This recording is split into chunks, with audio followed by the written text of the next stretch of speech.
Welcome to the Bucher and Friends podcast. Here is your host. Let's send it over to Rick Bucher. Rick Bucher.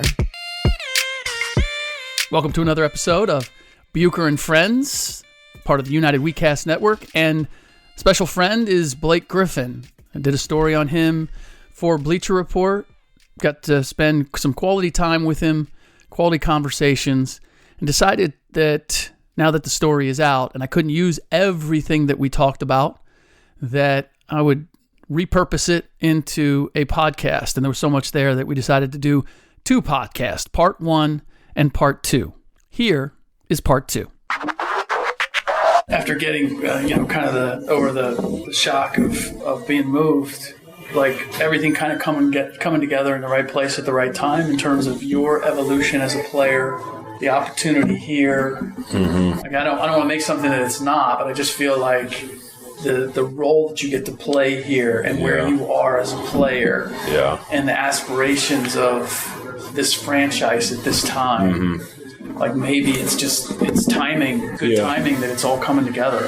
Yeah, I think it's partly that. I mean, a big thing for me too is like helping. Like, I don't know, if this is like a naive way of thinking, but I remember when I was being recruited, Coach Jeff Capel would always talk to me about like being a part of something that's bigger than yourself, and also like getting that program. So remember, Kelvin Sampson had like a big recruiting scandal left. Mm-hmm. They were sanctioned and had a really poor year. His first year that he left, and he always talked to me about getting the program back to where Kelvin Sampson had it, which was top 25 almost every year. Right. And like that excited me, like coming in and like building that foundation. And like my first year, I remember like, we got to the second round of the tournament. We lost. Second year, came back, got to the Elite Eight, and lost to North Carolina, like winning, and then against North Carolina, we would have won. And like, I remember like being proud of like that like growth. Mm-hmm. And it was the same thing with the Clippers. I remember when I was going to the draft and everybody's like, oh, you should like request not to be, Bill Simmons wrote a huge article about how my dad should do the Peyton Manning or the whatever thing and force them not to draft me. Right. And Elway too. Yeah, and I think it was with Eli. Was it Eli? Yeah, I think it was. Yeah, not Peyton. Yeah. And I remember being excited about I want to try. And I, was fortunate. We got CP and all these things fell into place. But I still feel like pride in being a part of the group of players that went to 5 straight playoff appearances. And now the Clippers are in a good position to be doing this for a lot of years. Mm-hmm. And it's not that we were the reason, but we were a part of it. Mm-hmm. You know what I mean? And that's the same way I look at this situation, even if they traded me tomorrow. I mean, not tomorrow, obviously, whatever, this summer, sometime. Mm-hmm.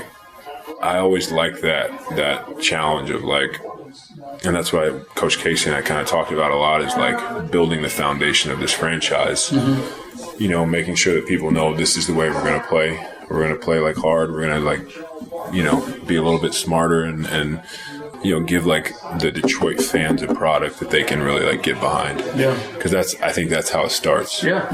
100%. And now being a part of whether we did it or didn't do it at Oklahoma, but being a part of kind of the rebranding of the Clippers franchise, they won I think 18 games the year before I got drafted, and that franchise, I didn't even realize how awful historically that franchise was because I never saw them on TV. Right. You know what I mean? Right. I didn't have league pass in high school. Right. So I didn't knew they were bad, but I didn't know the whole history. It's exciting to and to me here is easier than anywhere because they have 3 championships, as a franchise. They're a proud franchise and a proud fan base, who will show up and will support a team that plays the right way. Did you know that before you got here? I remember hearing Chauncey talk about what it was like playing here and winning here, but no, I didn't really know the ins and the outs before I got here. I didn't, just like any other program, I wouldn't know. Yeah. Yeah, kind of the only other franchise I would know is the Lakers, just being in LA all the time and seeing that kind of up close. Right. Speaking of the LA thing, the perception is funny. Again, a friend of mine called me this afternoon, again, asking me what I was doing here, doing something on you. and he kind of brought up the same thing. He goes like but he was so LA, and I don't see that perception and not understand where people see that. When people see the commercials, they only see me playing in LA.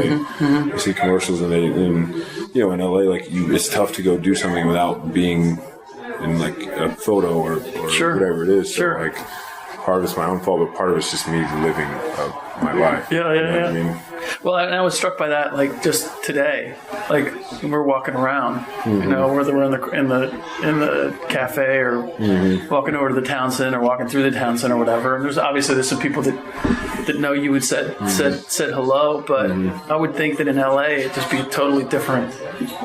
Walking down the street or wherever. There would be. I mean, everybody would be like, turning I always ahead. Described it like people would always say like, oh, do you get noticed as much in LA, or do they see famous people all the time? I always describe it as like everybody comes to LA to see a famous person, so it's almost like everybody's like on the lookout. You know what I mean? Like I truly believe that. Like everybody's like, all right, like we could see somebody at any second. Like, and when one person sees you, then it doesn't matter if people know you or not. Right? Can I get a picture? Right. And like how many times people have been like, hey, can I get a picture? And then be like, and who are you? And like so like that's kind of like my view of LA in terms of that.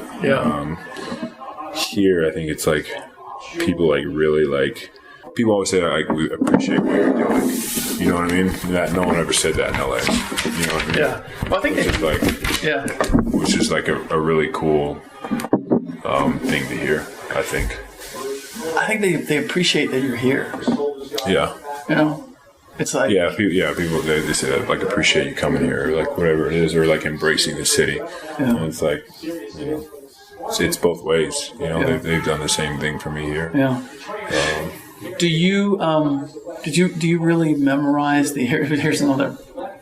Do you memorize the schedule when it first? Yeah, that I do. Yeah. All right, that's one. Yeah, that's one for one. People, I was like in the training room. They'll be like, "All right, can you do?" I remember when people first started realizing I was doing that. I was like, they're like, "Who do we play?" Something, and I like rattled off the road trip, and then they were like, "Oh wow," and they're like, and I was like, then we come back and we play Orlando. Rattled off like 5 more, and it's like, "Can you do the whole season?" And I did the rest of the season. It's just a weird thing for me because I look at the schedule and I can just see like how they do like the blue, or for us it's like blue and red is home and away. Yeah. I can almost like see it. Yeah. You know what I mean? And I also like knowing like it just helps me know like what's coming next. Sure. You know what I mean? It's like a weird thing that I've always done. That even like my first year, we were getting like the schedule really early, and just like you always look at first game, Christmas. When you're in like New York or like wherever. And then it kind of turned into just like memorizing the whole schedule. So you've been doing that from the beginning? For a long time. Maybe not like the whole schedule but the past like 2-3 years, I've been able to do like almost the whole schedule for a long time. Or at least like 2 months out. You know what I mean? Right. That's still pretty good. Now, do you have to work at it, or you just kind of like you look at it and you kind of pinpoint some points of interest that you probably draw you in, and then the rest of it comes together? Yeah, and it's like I guess it's not impressive going back, but like I just like remember like with first game of the year is Brooklyn, then Chicago, and then Philly, Cleveland, Boston, Brooklyn, Philly again. Then might come home and play Miami, and then you go on the road and play Orlando and Atlanta. You know what I mean? Like it just Charlotte. It's just like you can you see kind of the path in your head? Where you're going? Yeah. Interesting. And I have no clue how that started. I just like. Are you with that with a lot of things, or just things that I'm interested in? Like if I'm interested in something, I can like memorize it pretty easily. But if I don't you don't care to know it, then I don't. What do you consider home? LA's home because my kids are there. Like that'll be, You still have the same place? I still own the house that I lived in. I just bought another house and I'm selling that house. But yeah, that's all. Like I got to be around them, you know, in the off season. Then I'll be home until they're like out of, you know, college or whatever. Yeah. But that's a long time. I'm going to ask this. I don't even know. I don't know if I'll use it. I don't even know if you'll answer it. I'm just curious. Okay, so shark-infested waters. Doc, Lawrence Frank, Balls, or Ballmer. I'm not even going to put Chris in there. I'll just put those three are in the water. You can only save two. I got a boat. I'm in a boat. You're in a boat. You know what? I'll probably just say, you guys swim here. Swim here. Whoever gets the boat first, I'll help you out. But I'm not. You know, how you choose that is not. All right. That's an honest answer. I don't know that I would like start going out of my way, or at least I'm not jumping out of the boat for sure. Not that. Okay. If you had said like, you know, Chris or something, for sure I'd say, you know, we went to, you know, guys that you like, same thing. Like we obviously didn't win a championship, but like went to war with that guy for so long. You know, I felt like he always had my back. Yeah. I hope he thinks I always did. Yeah. You know. So for sure, you know, like those guys, like it's like a bond. Even though we didn't like ultimately, you know, have that like championship experience. What do you think is the greatest misperception, either of you or your time in LA? I always felt that, like, for me, I always heard that, you know, I wasn't a good basketball player and that I just was like a good athlete. And I think that like bothered me so much, that I cared so much, and I put so much time into becoming a better player. And I always said to people, like, if I was just an athlete and I didn't care about being a good player and a well-rounded player, it wouldn't have bothered me. But it bothered me so much to the point where I held, I don't think I do now, but I held so many grudges against people that like tried to put me in that box because I was so desperately trying to fight and get out of that. Mm-hmm. You know what I mean? And early on, I did what I did, like I said, because like that was what I was really good at. You know what I mean? Like, I'm not going to, like, just because people are like, oh, you know, can't shoot, like, I'm not going to stop dunking. Right. You know what I mean? Right. You got to stop me from doing that first. Right. But all the while, like, you would see that in games, and all the while I would be working with my shooting after my second year. You know, I had my shooting coach, and I would be in the gym with him hours and hours and hours. I mean, he has the number. One summer, he kept track of like how many shots I shot, and it's like at the end of the summer, I was like, I was shocked. You know what I mean? There's just hours and countless amounts of shots. Like how we talking? I mean, obviously thousands. But I mean, 100. I don't know. I can't remember what exactly it was. I remember he told somebody, and they had used an article. I don't want to say a number because I'm going to butcher it, but it's one of those things I didn't memorize. But like this whole time when I feel like I was just getting on for like this one thing. I was so desperately trying to be a well-rounded player and not be like a weak link to our team and like, you know, contribute. That I think that's probably what bothers me the most is like that, like I care a lot about this sport and being a good player, and you know, still to this day, you know, but now to this day, like if somebody says something like that, I know in my heart that they don't know what they're talking about. You know what I mean? Right. Whereas when I was younger, I knew that like this is the only thing people see. So like this, it's based on something. Right. You know, now if somebody's saying that, they don't watch basketball. Right. You know. Right. But like I said, I was so hell bent on changing that like I probably spent too much time and like the wrong type of focused energy on that instead of just like, you know, realizing that it would come and trusting it. Yeah. But it's hard when you're young. Yeah. You know, you want everything like right then. Sure. Yeah, it's also, but it can be damaging if you're working off of a resentment. Yeah, 100%. To accomplish Come from something. the wrong space. It's it's negative energy, even if it's driving. When I get that open shot, I'm like, instead of just being like, oh. Right.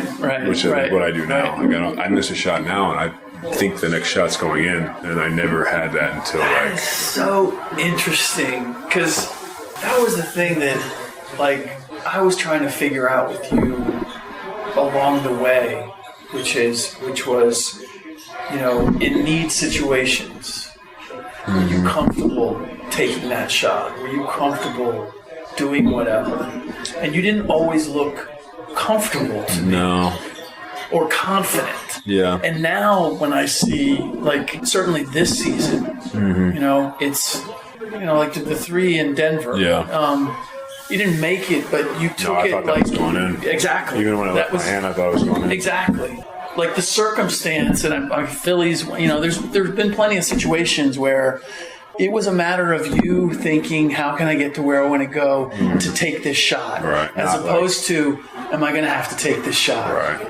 That was the feeling that I had prior, and that's not the feeling that I have now. And that may be a misconception on my part in terms of where you were, but I think you're partly right. I think part of it too was like, and now it goes back to the Casey thing. Like, early in the season, I was like, hey, like, I don't want to, like, if you want me to take the last shot, I don't want to run up into a pick and roll with like 8 seconds and then get it and like, just let me hit it, hold it up top, and then let me get into it that way. Right. Because I always felt like that's always what I was doing with CP, and I never.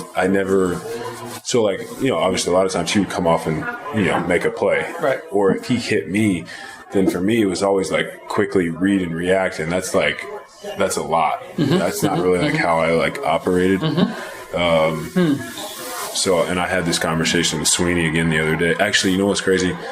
Last time we played Orlando, before last night, it was a tie game, and we ran a high pick and roll. I got the ball, and I kind of looked up at the clock, and I started to go, and I kind of turned, and I turned over my left shoulder and shot like kind of a fadeaway, missed it, and then in overtime, ended up like getting a post-up score, foul, 2 free throws, and then had a late layup late. And I was telling Sweeney on the plane, I was like, remember when we talked about this earlier? Like, I don't want to ever like run up into a pick and roll with 8 seconds left and then get it. I want to that's where I'm way more comfortable. If I can see and like I got time to like size you up and like do all that. Yep. So that's part of it. You know what I mean? Yeah. Like I wasn't comfortable with coming off, catching, shooting, what you're being asked jump to do shot in that situation. Yeah. Could I do it? Like sometimes it worked out. Yeah, absolutely. But if I'm going to be trusted to take the last shot, I'd rather get it in a different way. Yeah, sure. And it goes back to the whole thing like we talked about. That was CP's strength. So we're not going to you're not going to throw me the ball and say, all right, ISO. Right. Or like DJ, and like leave Chris Paul and JJ Redick over there. Right. You know what I mean? That was how I fit into the team. So I had to do that. And I don't like resent. Like, I think that's the right call. Right. You know what I mean? Like, if I'm the coach, like I'm making that same call. Right. I just wasn't as comfortable in that. I think that's what people could see. But you, like, I think you took the brunt of the criticism, or you took a certain amount of criticism because of that. Yeah. Like, I mean, and I look at it the way that, like, you're not going to blame Chris Paul. And you're not going to blame, like, JJ or somebody who's like a catch and shoot guy. They weren't big or enough. Or DeAndre wasn't an offensive guy. Right. And a lot of times it was me, like, I either missed a shot or I, maybe had a bad turnover here and there. Yeah. So yeah, I don't, I never really held that as like a criticism that I didn't. Like I think I'm somewhat unbiased, and I can look at things from like both sides of the spectrum. Yep. So like that's one of those things that I could see it. Sometimes I f***ed up and I didn't either hit a shot or I didn't make the right decision. And CP more often than not did hit a shot or did make the right decision. So like I understood it. I just don't think I was like super comfortable in the position that I was in. Right. And again, not to say that was wrong. I wasn't used the right way. Right. I was used in the way that like I think that I had to be used. Right. That makes a lot of sense. So no. Cool. The last thing I had to ask you about is, and I mentioned to you at the beginning of the year. Actually, there's one other thing. Because I asked him at the beginning, just reminded this beginning of the year, I talked to Mahorn. Mm-hmm. And I was asking him about you just at the very beginning, like how you were fitting in or what did he think, and he was kind of like, I don't know, and I saw him last night and I ran into him and I said, so what do you think? And he goes, you completely changed my mind. Yeah, it's funny. I can see that. I can always read that in people. Yeah, by how. Just like my interactions with people, there's a lot of people, especially when I first got to the team, like, not that I get treated differently, but I also get that too. Like if you're not like sold on somebody, you're not going to like treat them the same way. Right. And so now, even like, like our team doctors, like I always have such a better like rapport with them because they see me like, roll my ankle and I'm still going to play, or like they see like, they see you like do these things to show that like you're not like this soft, like, right. And like, but it's something that I enjoy is like you like not try to win over people, but you just by being yourself and like showing people that you care, like you win people's respect, you earn people's respect, not win, you earn people's respect, and that's like something I enjoy. Yeah. But yeah, you can tell that like with Rick, just like my conversations like early on was just kind of like always like, hey, how you doing? Good. How are you? And like now it's much more warm. It's like, hey, Rick, what's up? It's like different. Yeah. No, I don't know if it was him or somebody else with this '89 team coming in. Yeah. Blake, you could play with them, which at least from where they come from, that's like the ultimate respect. Yeah, for sure. As a championship team to say that you'd fit in with them, I think is high praise. Yeah. All right.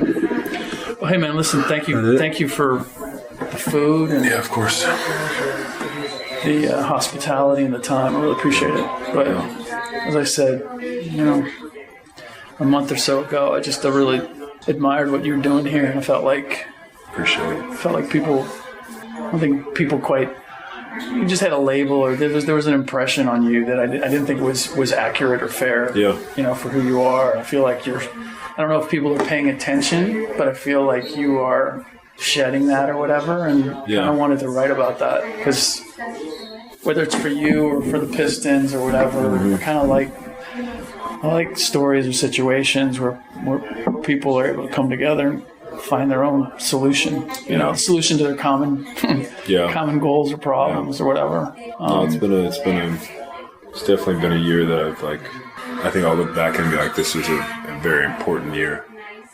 Maybe not important is the right word, but it's like a pivotal year for me in terms of like being comfortable and like kind of letting go of like a lot of like past, no matter how this year turns out, you know what I mean? I think at the beginning of the season, I was trying to think of like a word for like what I wanted this season to be about, and it was like not like redemption, but it was like a reminder. You know what I mean? Or like a transformation, or not even a transformation. Just because I always felt like I had a little bit more to my, like I've had some of these things that I'm doing now that people are noticing. Like I think the biggest thing is like shooting a three more. Sure. But I think I've always like been able to pass, and play make a little bit and sort of sit and pick apart a double team, things like that. It's not to say I do it all the time.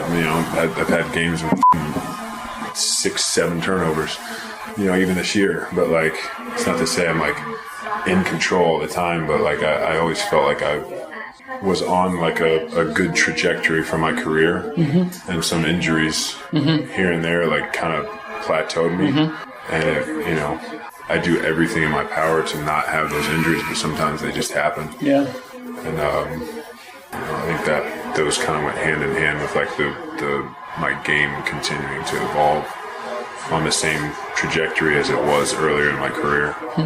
So to me, this year was more about like reestablishing, as opposed to like transforming. Yeah.